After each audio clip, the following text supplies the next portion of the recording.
Jadi begini, tata cara pembuatan artikelnya. Yang pertama dari artikel-artikel yang kalian buat, pastinya nanti salah satu atau beberapa kegiatan kalian yang sudah kalian lakukan itu kamu masukkan ke sana.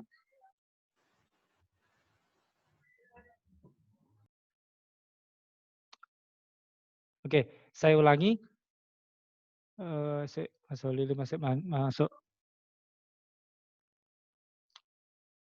Dah, saya ulangi. Jadi nanti dalam artikel kalian, kalian pasti memasukkan yang namanya kegiatan-kegiatan kalian. Nah, kegiatannya itu berapa? Tergantung pada judul dan kegiatan yang sudah kalian lakukan. Misalkan judul kalian tentang COVID, berarti ada berapa banyak kegiatan tentang COVID yang sudah kalian lakukan selama KKNDR ini. Jadi kayak gitu ya. Jadi semuanya kalian bisa masukkan, nggak hanya satu, boleh lebih dari satu. Cuma minimal satu. Yang jelas ada kegiatan yang sudah kalian lakukan pada saat KKNDR yang kalian masukkan di artikel kalian, artikelnya masing-masing. Nah, formatnya kita pakai format pertama judul, gunakan judul yang sudah kita setujui di grup. Jadi judul yang sudah disetujui itu yang kalian gunakan. Kemudian nanti abstrak. Abstraknya itu gampang, kerjakannya itu terakhir saja. Yang pertama kalian kerjakan adalah pendahuluan. Tulisannya pendahuluan, tapi nanti isinya itu latar belakang. Jadi apa yang melatar belakangi kalian mengangkat judul itu. Biasanya yang kalian tuliskan itu beranjak atau berawal dari masalah yang kalian temui di masyarakat atau di lingkungan kalian. Misalkan judul kalian tentang COVID, kebanyakan tadi itu upaya apa itu namanya optimalisasi kesadaran masyarakat.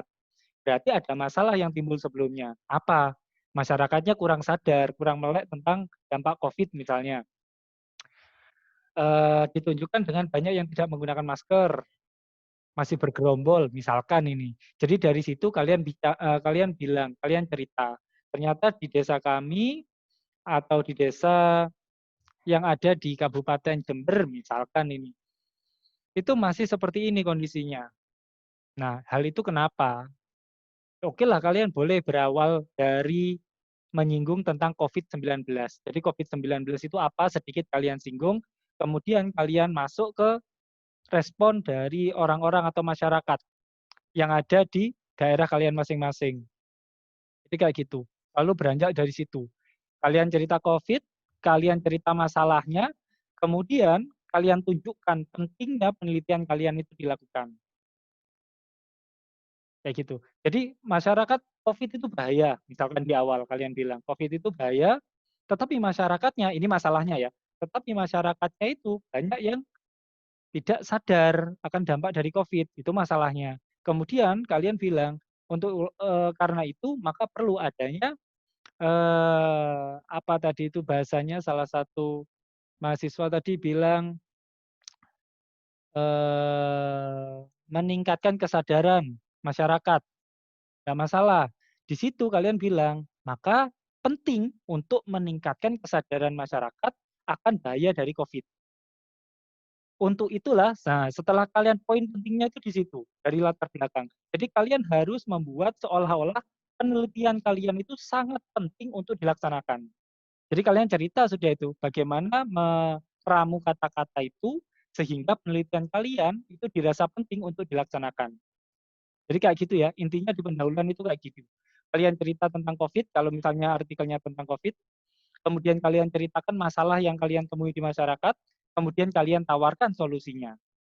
Di akhir, kalimat terakhir, itu kalian tuliskan, beranjak dari hal tersebut atau beranjak dari paparan tersebut, maka penelitian ini dirasa penting untuk dilakukan. Selesai. Kayak gitu. Latar belakang nggak usah banyak-banyak, satu halaman setengah. Satu halaman setengah itu sudah bagus untuk artikel. Latar belakang satu halaman setengah. Kemudian dilanjutkan untuk subbab berikutnya yaitu kajian pustaka. Nah, untuk kajian pustaka ini tentunya tergantung pada variabel di judul kalian masing-masing. Misalkan ada yang tentang model pembelajaran tadi, ya sudah, tuliskan model pembelajaran di era COVID-19. Berarti kalian ya di kajian pustakanya itu yang kalian bahas adalah COVID-19, kemudian model pembelajaran. Ya. Nggak usah banyak-banyak juga untuk kajian pustaka, Cukup misalnya COVID-19, buat satu paragraf tentang COVID-19, itu saja. Nggak usah banyak-banyak sampai 2 paragraf, 1 paragraf saja tentang COVID-19. Model pembelajaran itu apa? Buat satu paragraf tentang model pembelajaran. Nggak usah banyak-banyak. Yang jelas setiap sub kajian pustaka, kalian buat satu paragraf saja. Kayak gitu. Kemudian itu tentang kajian pustaka. Boleh lebih dari 2 subbab ya, tergantung dari judul-judulnya kalian. Oke, itu tentang kajian pustaka. Kemudian yang ketiga, itu metodologi penelitian. Nah, metodologi penelitian yang kalian pakai biasanya itu PAR. Kenapa kok PAR? Nanti kalian bisa searching, PAR itu Participatories Action Research.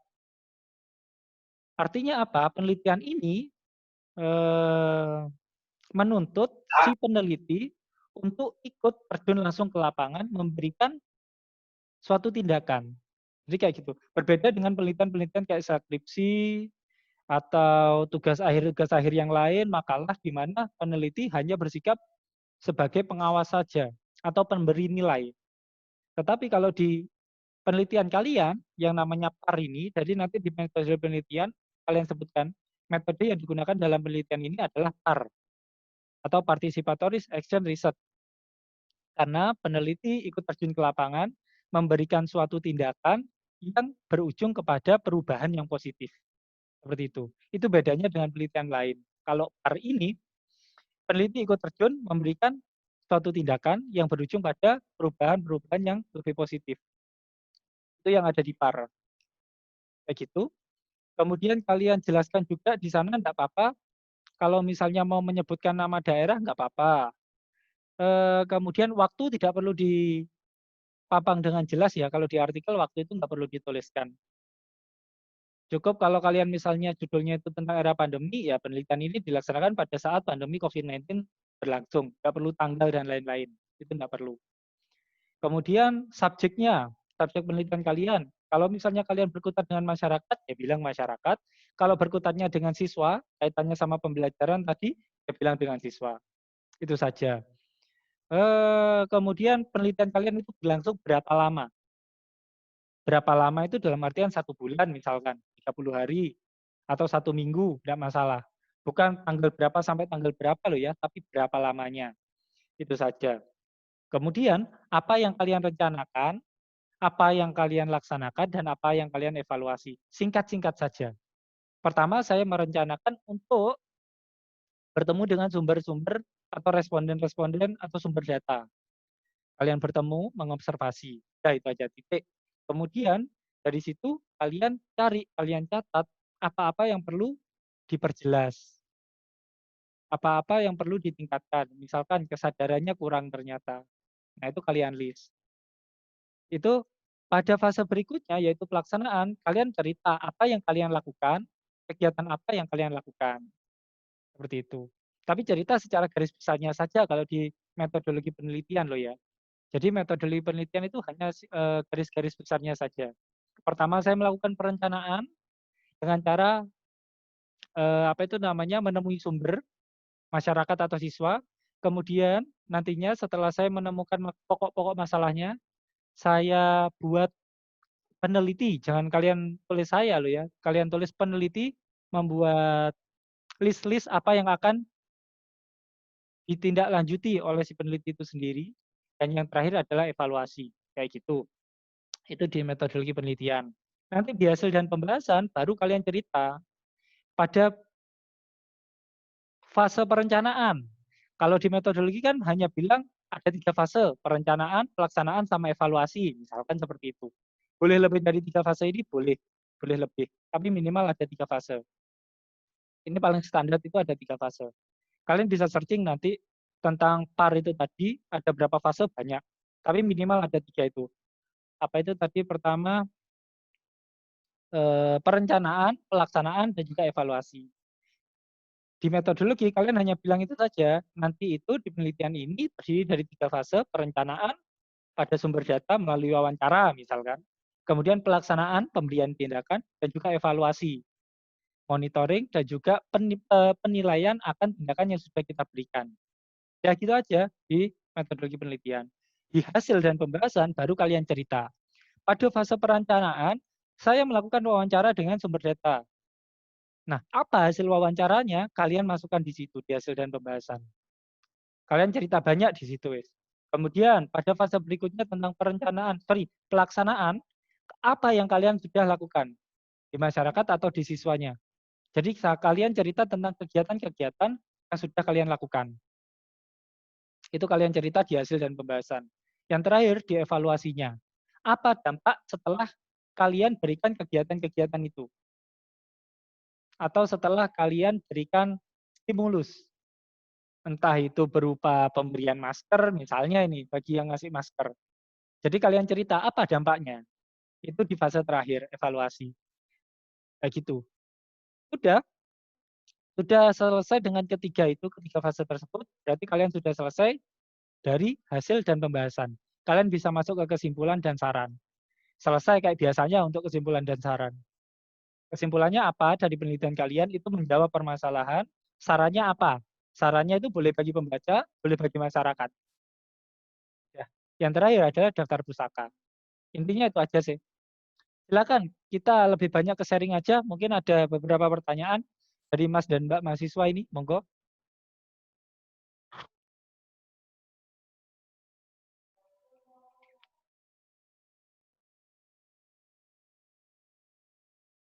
Ada pertanyaan?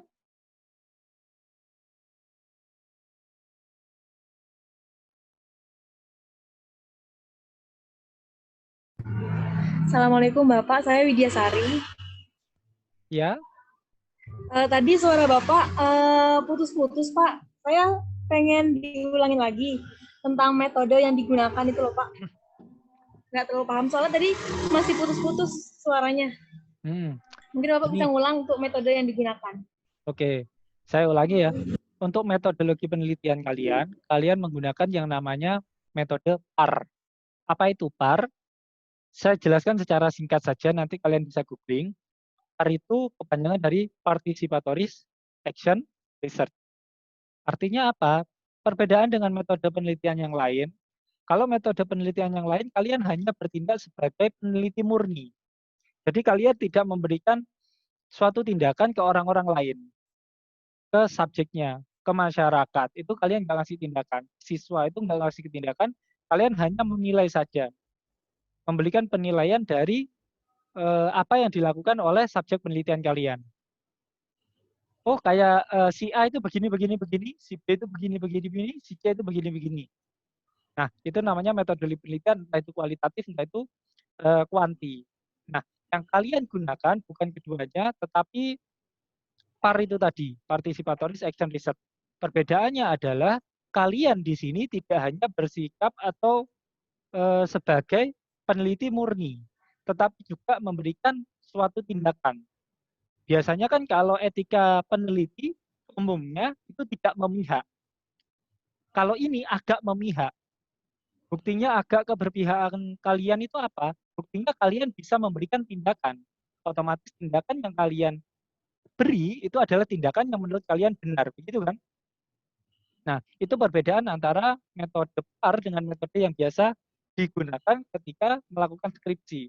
Kalau skripsi ya udah menceritakan apa adanya gitu aja. Data-data di lapangan seperti ini, kesimpulannya seperti ini. Sudah selesai. Perbedaannya dengan yang ini, kalian itu memberikan tindakan. Misalkan tindakannya dengan apa? Memberikan masker. Terus ada lagi pembelajaran door to door itu tadi, membuat kelompok kecil. Nah, seperti itu namanya tindakan-tindakan. Gitu. Jadi intinya adalah PAR. Nah, di dalam PAR itu ada beberapa banyak fase. Ada PAR itu yang terdiri dari 5 fase. Nah, kalian tidak perlu membuat yang seperti ini, terlalu banyak. Minimal, tapi boleh loh ya. Tapi minimal itu ada 3 fase. Pertama perencanaan, yang kedua itu pelaksanaan, dan yang ketiga itu evaluasi. Perencanaan di sini kalian merencanakan. Kalau di metode tidak perlu dijelaskan secara detail. Kalau di hasil dan pembahasan kalian jelaskan. Pada fase perencanaan, kalian itu terjun ke lapangan, entah itu ke masyarakat atau ke siswa, kemudian kalian observasi kira-kira masalah yang timbul itu karena apa.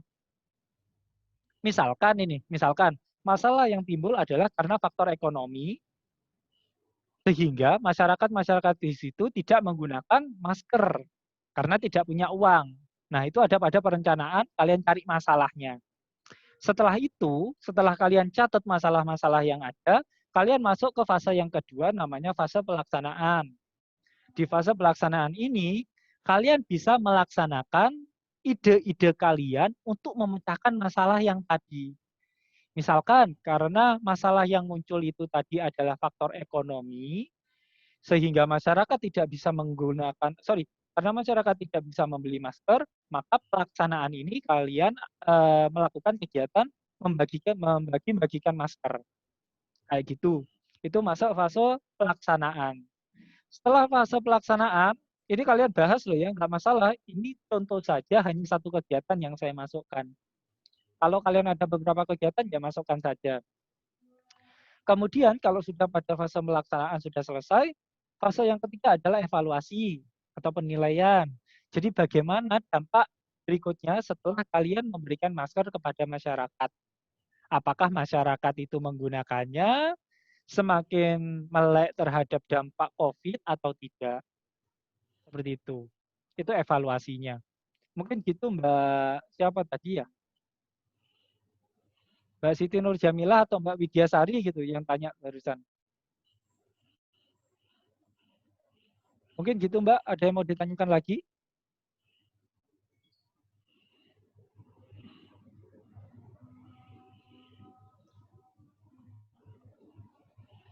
Silakan pada Mas-Mas dan Mbak yang lain yang mau tanya atau belum jelas. Nanti kalau misalnya suara saya keputus-putus, ini sudah saya rekam. Dan nanti insya Allah saya upload ke YouTube-nya kalian juga. Biar kalian bisa lihat atau download pas waktu sinyalnya bagus. Jadi nggak putus-putus suaranya.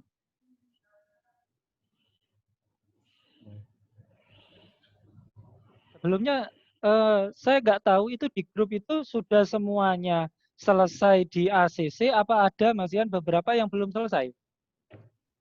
Saya Pak, saya belum mengajukan juga Pak. Oh belum, ya sudah saya tunggu ya. Iya Pak. Silakan yang lain kalau mau ada yang ditanyakan berkenaan dengan masalah ini. Penulisan artikel. Oh ya, saya pesan meskipun nanti judul kalian itu agak ada yang mirip-mirip, misalnya tentang model pembelajaran, tapi jangan semuanya itu langsung sama loh ya antara satu orang. Begitu juga kalau misalnya begini, kalian pakai sistem kelompok misalnya sama-sama di Gresik misalkan ini, di Gresik, tetapi ada mahasiswa lain yang tidak dalam kelompok 7 juga ada di Gresik, kemudian kalian kerjasama dengan orang itu, melakukan kegiatan KKNDR itu nggak masalah, itu sah. Tapi kalau waktu menulis artikel harus beda loh ya, harus beda. Judulnya sama nggak masalah, tetapi isinya nggak boleh sama. Minimal di parafrase. Begitu juga untuk pengutipan. Kalau misalnya kalian ngasih kutipan, misalnya model pembelajaran adalah COVID-19, penemunya adalah berdasarkan ini. Yang seperti itu harus diparafrase. Parafrase itu apa? Misalnya gini, pada hari Minggu ayah memakan nasi. Misalkan seperti itu. Nah, agar kalimat ini tidak terdeteksi sebagai suatu plagiasi, maka harus kalian parafrase. Jadi kalian jangan matikan sama persis pada hari Minggu ayah memakan nasi. Jangan. Kalian gunakan parafrase, biasanya yang simpel itu adalah aktif pasif atau pasif aktif. Jadi kalau misalnya ada kalimat aktif di buku atau di artikel, kemudian kalian catat, gunakan kutipan dengan diubah. Kalau aktif kalimatnya jadikan pasif, kalau pasif jadikan aktif. Misalkan, hari Minggu ayah memakan nasi. Itu yang ada di artikel. Kemudian kalian kutip berdasarkan si A pada tahun 2020 misalkan, nasi dimakan oleh ayah pada hari Minggu. Nah, yang seperti itu namanya parafrase. Jadi bisa mengurangi tingkat plagiasi kalian. Itu aja sih. Soalnya nanti akan dipublish, jadi akan ketahuan siapa yang terpapar plagiasi dan siapa yang tidak. Kayak gitu. Mungkin untuk yang baru-baru masuk, nggak masalah, jangan khawatir, nanti videonya akan saya upload ke YouTube, kalian bisa download dari sana. Oke, silakan. Sebelum saya akhiri, mungkin ada yang mau ditanyakan? Begini Pak, saya mau bertanya. Jadi kan dari yang saya lihat di grup itu, teman-teman sudah pada mengajukan judul itu kan rata-rata itu kebanyakan temanya tentang pendidikan dan COVID. Intinya dua hal itu yang jadi tema dari teman-teman semuanya. Nah, saya ada ketertarikan lain dalam pemilihan judul ini, yaitu ini tema atau proker tentang moderasi beragama, gitu. Cuman selama kegiatan KKN ini, kegiatan moderasi beragama ini yang saya lakukan cuma mengikuti beberapa webinar yang satu tema. Misalkan mengikuti hampir 2 atau 3 webinar yang membahas tentang moderasi beragama, seperti itu Pak. Apa misalkan dari kegiatan tersebut bisa dijadikan artikel Pak, gitu? Meskipun tidak ada aksi atau terjun langsung ke masyarakat, seperti itu. Oke, sebentar ya. Baterai saya low, saya ambil charger dulu.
Oke, gini Mas Farhan, untuk penelitian ini sifatnya harus PAR.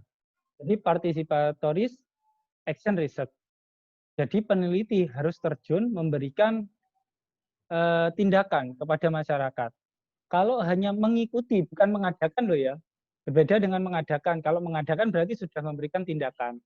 Kalau hanya mengikuti, yang pertama kita nggak tahu masalahnya. Yang kedua, tindakan yang kita berikan apa? Nggak ada. Kayak gitu. Jadi kita nggak ada yang bisa dibahas di pembahasan nanti. Seperti itu. Jadi meskipun kegiatan itu kecil, itu lebih baik yang kamu pilih dijadikan artikel.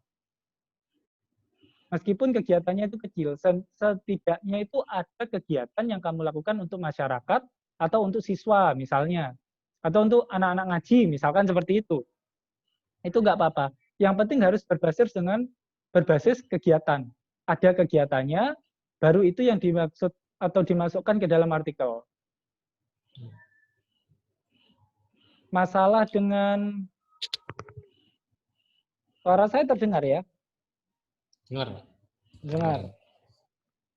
Masalah dengan tema program utama yang kebanyakan tentang COVID-19, kamu masalah tentang moderasi beragama itu tidak masalah. Pokoknya berbasis dengan kegiatan. Ada kegiatan yang kamu lakukan. Untuk temanya tidak sesuai dengan yang lain, kok kamu moderasi beragama sendiri, itu tidak masalah.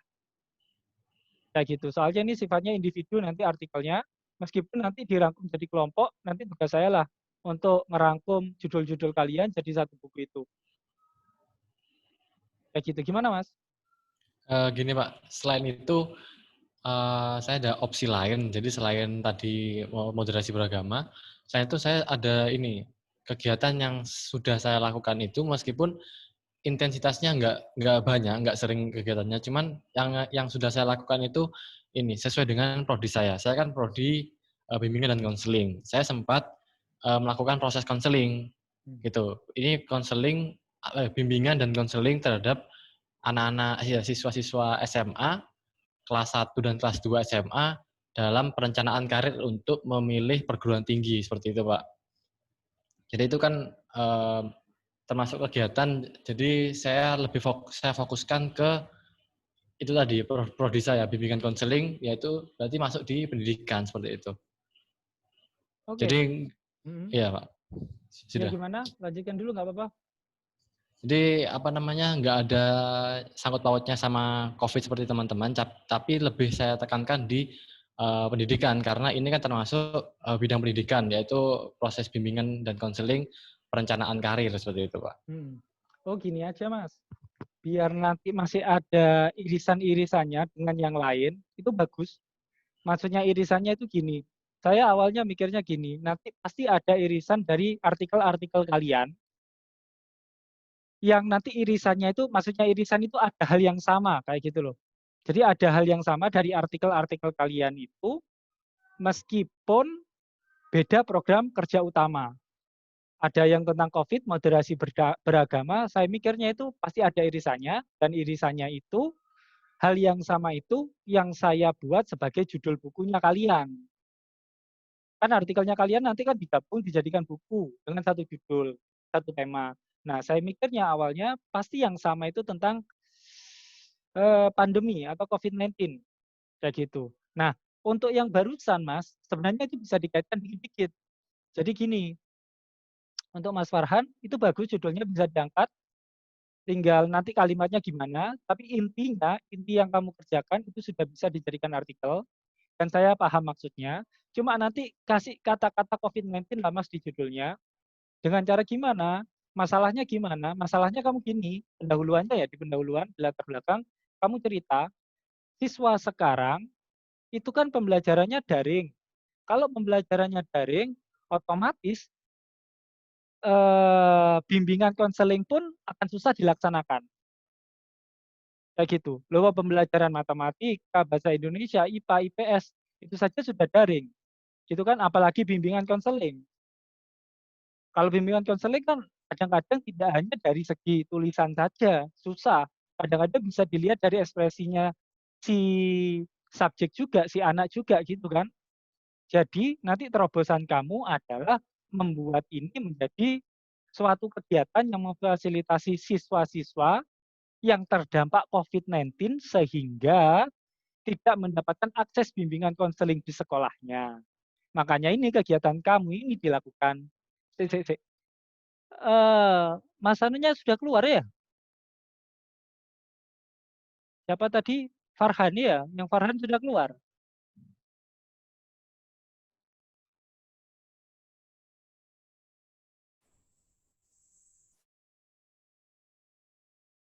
Halo? Farhannya kehabisan kuota katanya Pak di grup Oh WhatsApp. gitu. Iya wes, nggak masalah. Nanti disampaikan saja. Nanti atau juga nanti bisa download videonya. Yang penting itu judulnya bagus. Tetapi nanti dikasih embel-embel COVID-19. Kenapa? Karena itu juga sebagai salah satu dampak terjadinya COVID-19. Dampaknya yang seperti apa? Adanya COVID-19, pembelajarannya itu luring. Adanya pembelajaran luring, maka bimbingan konseling semakin terhambat.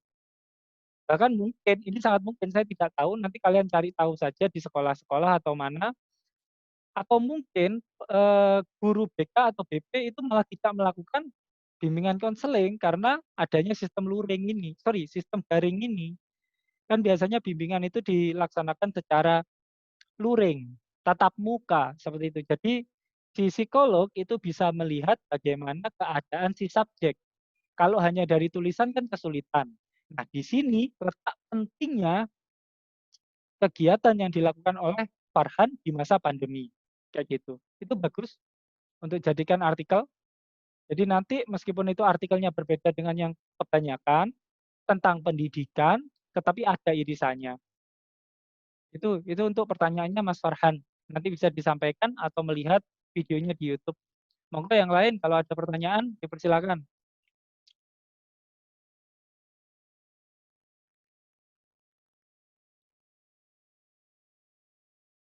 Gimana, cukup?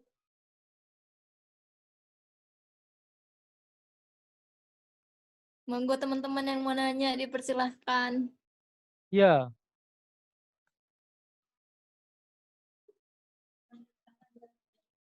Adem ayem nih Pak, nggak ada yang jawab. berarti sudah paham semua berarti ya? Jangan lupa hari Senin mungkin perwakilan 2 orang ikut penarikan ya mahasiswa. Oke, baik Pak. Ini untuk laporan mingguan kita ngumpulin kapan Bapak? Apa juga diperlukan? Oh iya, yang Sabtu itu kan? Setiap hari Sabtu itu kan? Enggak, tapi kan penarikannya hari Senin, berarti saya ngumpulinnya hari Minggu nggih, Pak. Boleh, Soalnya kan terakhir kegiatan berarti teman-teman hari Minggu. hari Minggu. Ya, boleh. Tanggung. Nggih. Itu Pak ya? mau tanya. Pak. Oke, silakan. Siapa? Saya Pak Nur Afifah. Oke. Kalau artikel itu terakhir dikumpulkan kapan ya Pak? Artikel ya. Saya juga belum ada. Bentar ya, tak balas Mas Farhan dulu. Oke. Kemarin info terakhirnya itu 1 minggu pasca penarikan, Pak.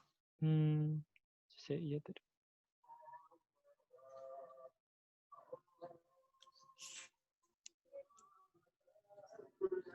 Ya, kalau untuk masalah deadline pengumpulan artikel, nanti coba saya tanyakan dulu di KKN ya, di DPL-nya, apa itu namanya, DPL KKN LP2M. Nanti saya tanyakan jadwalnya itu seperti apa. Soalnya saya juga belum dapat ini. Atau kalian mungkin sudah ada yang tanya ke LP2M, atau teman-temannya gitu yang tanya ke LP2M, itu yang 1 minggu setelah penarikan, dapat dari mana? Info dari mana? Info yang sebelumnya itu, Pak, dihitungnya 1 minggu sama saya. Yang awalnya. Oh iya, ini. Hmm, di sini saya dapat info gini, penarikan mahasiswa atau penutupan KKN itu Senin tanggal 7 Desember. Penyerahan laporan, berarti artikel loh ya, artikel itu maksudnya. Penyerahan artikel itu terakhir hari Kamis 17 September. 1 minggu lebih ya, lebih 3 hari. 10 hari. Ya, 10 hari. Hari Kamis Kalau yang tanggal. buku kelompok itu Pak, Kalau itu yang gimana? Kalau yang buku sebenarnya sama. Ini semuanya output itu diserahkan hari Kamis 17 September. Jadi gini aja wes. Kalian itu usahakan hari apa berarti? 2 hari sebelum Kamis, Selasa gitu sudah selesai semua artikelnya. Jadi nanti tinggal bikinkan daftar isi. Digabung jadi daftar isi. Kemudian iya sudah itu aja, daftar isi itu aja.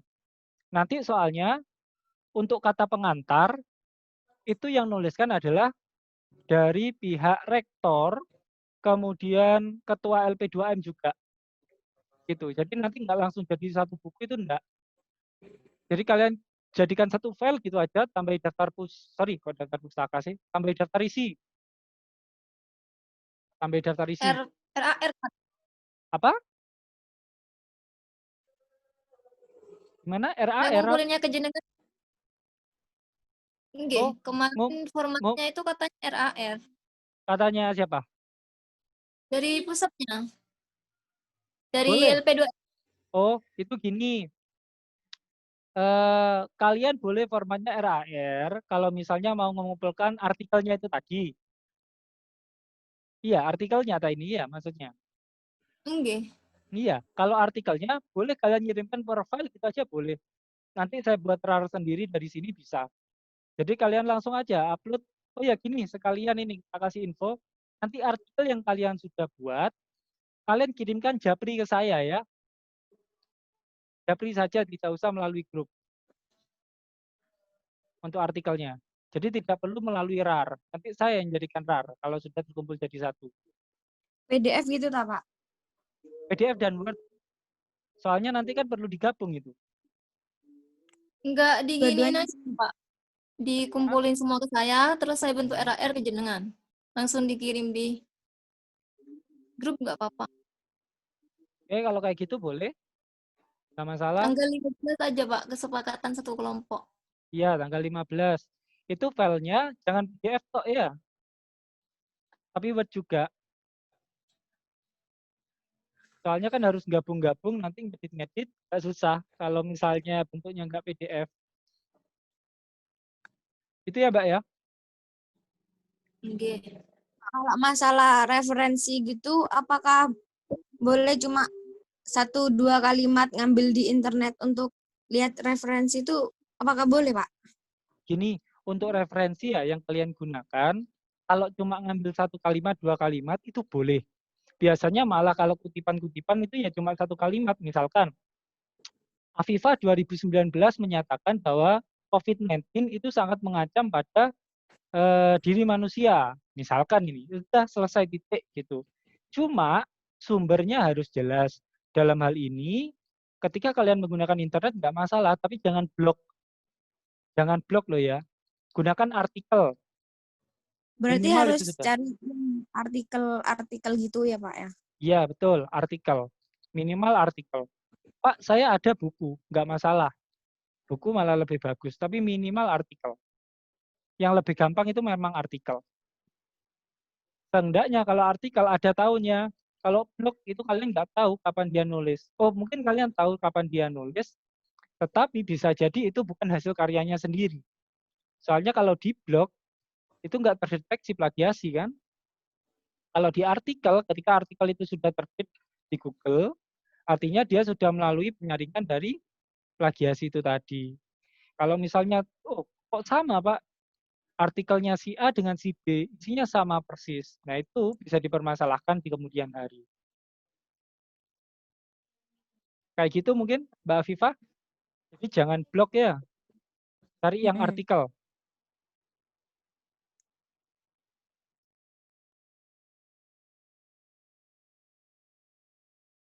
Oke, mungkin yang lain?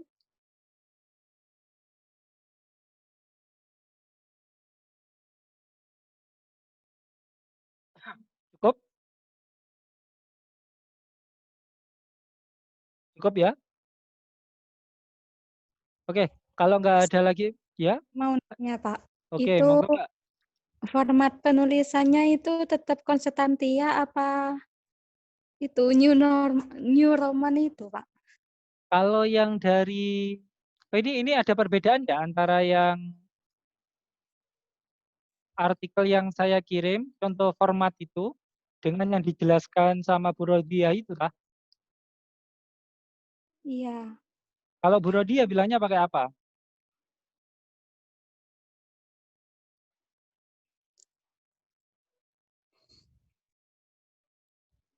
Kayaknya kalau font nggak dijelaskan, Pak, kalau yang di PPT itu. Kalau Oke, di format Word ada. kalau di apa? Di format Word yang dikirim dari LP2M itu. Oh iya, pakai yang itu aja enggak masalah. Jadi spasi-spasinya juga nurut yang itu.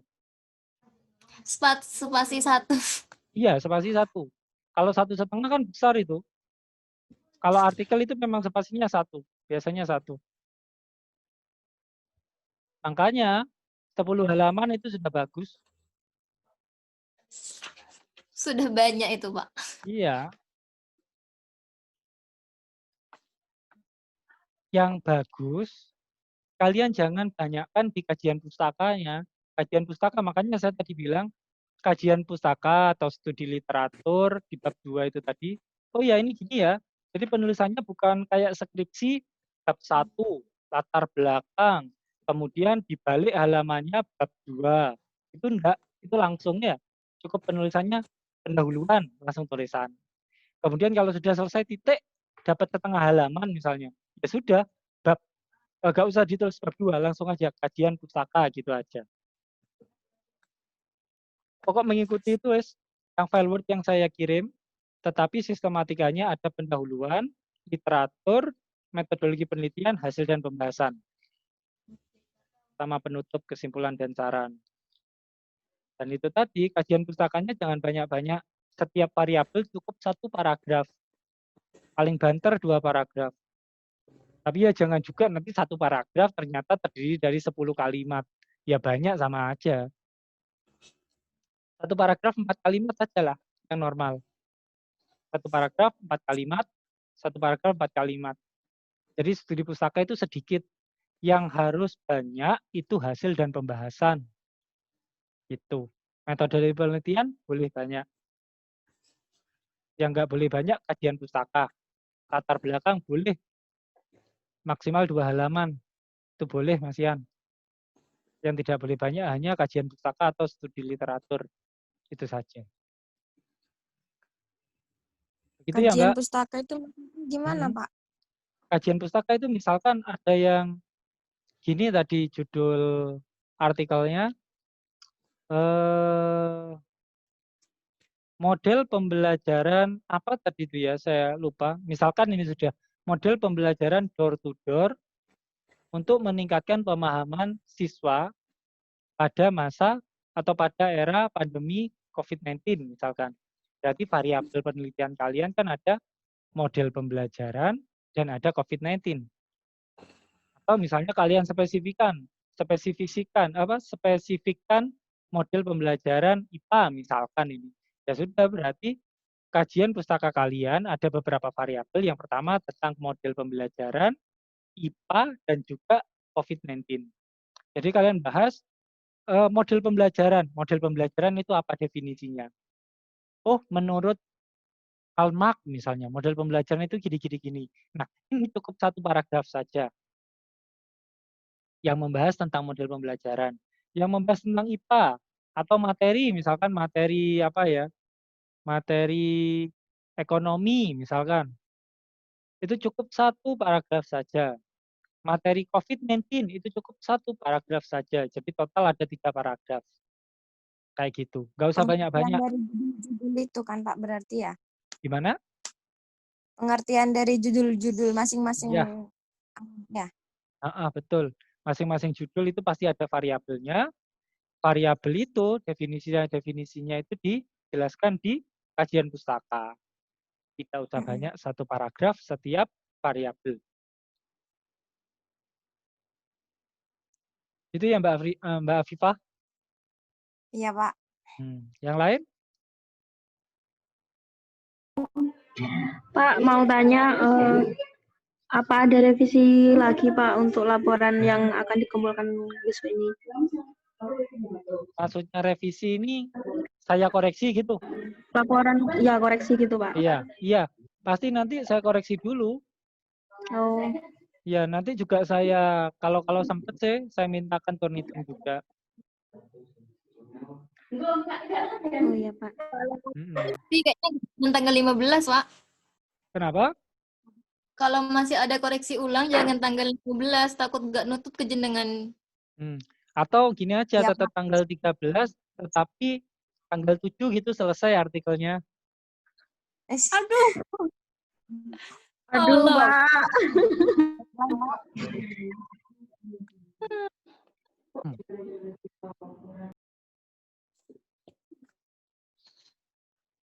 Untuk yang revisi nggak perlu nunggu temennya ya.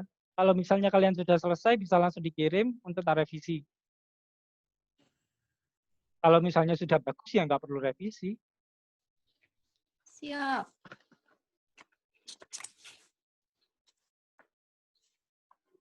Silakan. Yang lain mungkin ada pertanyaan?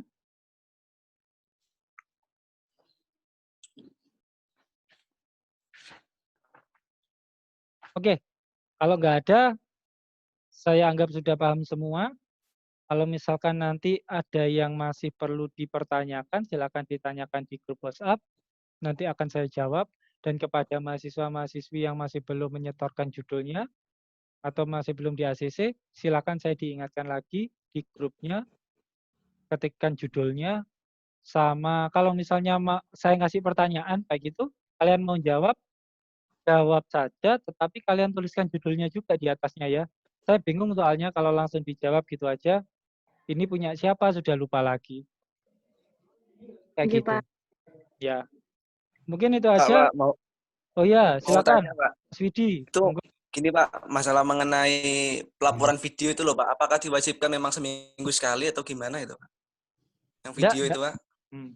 Enggak ada. Yang saya pahami sampai sekarang dan belum ada laporan revisi lagi, tidak ada untuk kewajiban bagi mahasiswa mengenai adanya laporan video, apalagi sampai seminggu sekali. Minimal ada gitu aja sudah syukur. Soalnya itu pilihan loh ya. Nah, mungkin Pak. Ya, minimal ada gitu aja lah. Kalau misalnya kalian takut, minimal ada. Kalau seminggu sekali, enggak. Itu ya Mas Widi ya? Nggih Pak.